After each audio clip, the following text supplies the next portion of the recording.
ओम श्री परमात्मने नमः। बुद्धि युक्तो जहाति है उभे सुकृत दुष्कृते तस्मादोगाय युज्यस्व योगः कर्मसु कौशलम्। जो ब्रह्मांडीय ज्ञान से संयुक्त हो जाता है वह इसी जन्म में पाप और पुण्य दोनों के प्रभावों से परे हो जाता है। इसीलिए योग तथा ईश्वर से मिलन के प्रति स्वयं को समर्पित कर दो। योग सही कर्म करने की कला है। यही समत्व बुद्धि रूप योग ही कर्मों में चतुरता है, अर्थात कर्म बंधन से छूटने का उपाय है। यह एक अत्यंत महत्वपूर्ण श्लोक है। इस श्लोक द्वारा भगवान एक महान आश्वासन देते हैं कि इस जन्म में किए समबुद्धि से युक्त कर्तव्य कर्मों को कर्म और फल की आसक्ति छोड़कर करने से पाप कर्म तो इस जन्म में होते ही नहीं और पुण्य कर्म भी इस प्रकार फल देने से सर्वथा अयोग्य रह जाते हैं, जैसे भुना हुआ बीज अंकुर उत्पन्न करने के अयोग्य होता है। इस जन्म में निस्वार्थ भाव से केवल भगवान की प्रसन्नता के लिए लोकहितार्थ किए हुए कर्मों से सारे पिछले कर्म भी भस्म हो जाते हैं। इसी भाव को आगे बढ़ाते हुए श्लोक की दूसरी पंक्ति में भगवान कहते हैं कि इसीलिए तू समत्व रूप योग में लग जा, क्योंकि यह योग ही कर्मों में कुशलता है। इस प्रकार कर्मों का करना ही मनुष्य के लिए वास्तव में चतुराई है, क्योंकि इस प्रकार किया गया कर्म उसको कर्म बंधन से सदा के लिए मुक्त कर देता है। यह काम केवल मनुष्य योनि में ही किया जाना संभव है, क्योंकि अन्य योनियां तो केवल भोग योनियां होने के कारण पिछले कर्मों को भोगने के लिए होती हैं। उनमें नवीन कर्म करने की स्वतंत्रता नहीं होती। यह स्वतंत्रता केवल मनुष्य योनि में ही है और जिसने इस स्वतंत्रता का उपयोग कर लिया वही निश्चित रूप से बुद्धिमान व्यक्ति है। ईश्वर के साथ मिले रहकर कार्य करना इस जगत की सबसे बड़ी कला है, जिसमें निपुणता प्राप्त की जानी चाहिए। ईश्वर चैतन्य के साथ सभी कर्म करना सर्वोच्च योग्य है, क्योंकि यह आत्मा को कर्मों के प्रभाव के सांसारिक बंधन से पूर्ण रूप से मुक्त कर देती है तथा ब्रह्म में स्थायी मुक्ति सुनिश्चित कर देती है। इसे हम एक उदाहरण से समझते हैं। एक बंदी जो विद्रोह पूर्वक अपनी सजा काटता है तब तक नहीं छोड़ा जाता जब तक वह अपनी सजा पूर्ण रूप से समाप्त नहीं कर देता, परंतु एक दूसरा बंदी जो सही कार्य एवं व्यवहार द्वारा जेलर को प्रसन्न करने के लिए कार्य करता है, स्वयं को शीघ्र ही सशर्त रिहाई प्राप्त करते देख सकता है। इसी प्रकार जो लोग इस जगत में अपनी विद्रोही इच्छाओं के निर्देशन में कार्य करते हैं, स्वयं को लंबे समय तक दुख के कारागार में बंदी पाते हैं, जबकि वे व्यक्ति जो केवल ईश्वर को प्रसन्न करने के लिए कार्य करते हैं, स्वयं को शीघ्र ही मुक्त कर लेते हैं। योग अर्थात परमात्मा के साथ एकता ही पूर्व के अच्छे एवं बुरे कर्मों के प्रभावों की बाढ़ में बह जाने से बचने का एकमात्र मार्ग है। ईश्वर के साथ अंतः संपर्क बनाए अहम पर गत कर्मों के प्रभाव अपनी छाप नहीं छोड़ सकते।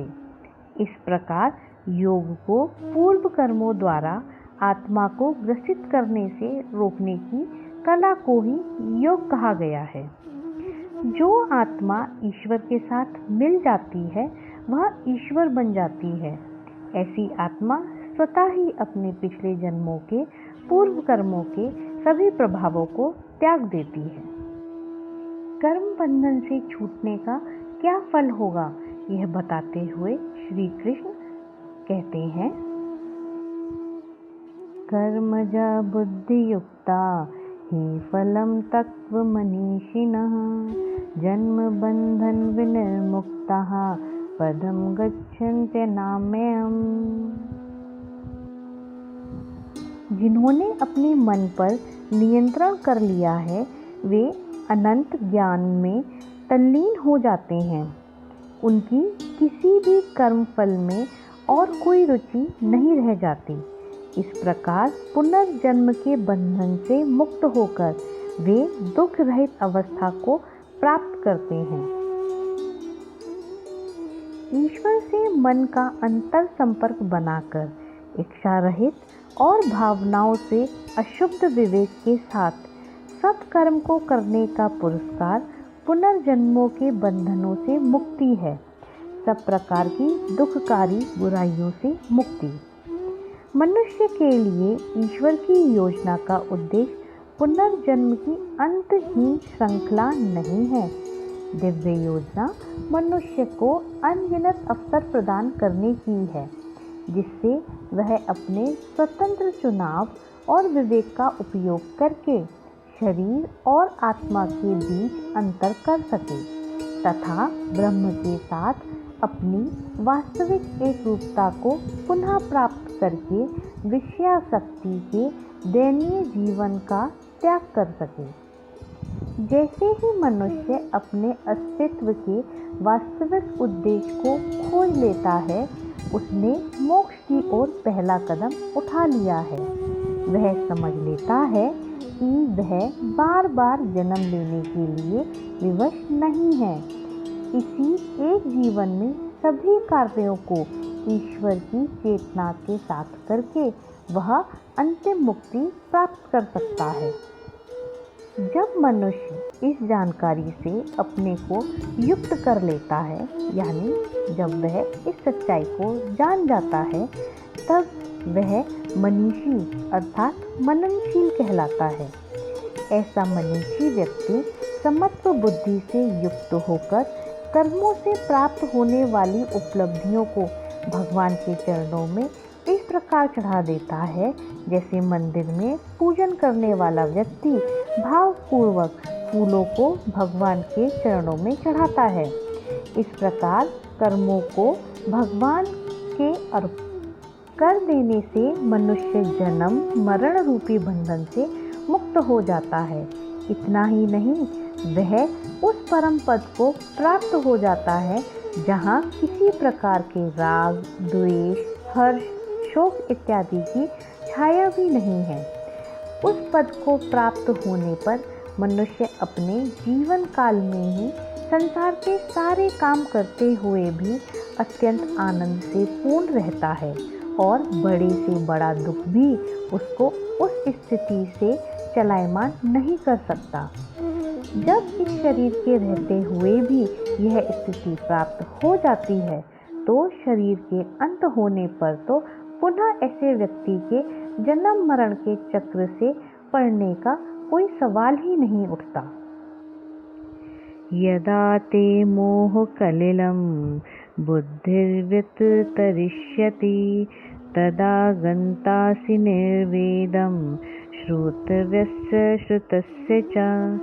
हे अर्जुन, जिस काल में तेरी बुद्धि मोहरूप दलदल को बिल्कुल तर जाएगी, तब तू सुनने योग्य और सुने हुए के वैराग्य को प्राप्त होगा।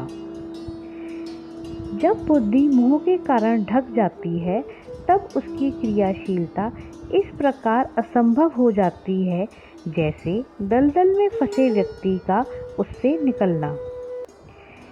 यह मोह का दलदल क्या है? साधारण रूप से हम लोग मोह को प्रेम का ही एक रूप समझते हैं, परंतु वास्तव में प्रेम और मोह दोनों का अर्थ लगाव होते हुए भी दोनों की दिशा एक दूसरे से सर्वथा विपरीत है। जिस लगाव से हम अपने किसी प्रेमास्पद को सुख पहुंचाने का विचार करते हैं और उसमें अपने कष्ट की परवाह नहीं करते, वह लगाव तो प्रेम है, परंतु जिस लगाव से हम अपने सुख की आशा रखते हैं, वह मोह है। जिस समय बुद्धि मोह रूपी दलदल को पार कर जाएगी तो क्या होगा? तब सुने हुए और सुनने में आने वाले भोगों से वैराग्य हो जाएगा। सुने हुए भोग वे हैं जिन्हें पा लेने की आशा इस लोक में रहती है, और सुनने में आने वाले भोग वे हैं जिनको परलोक में प्राप्त होने की आशा हमें रहती है।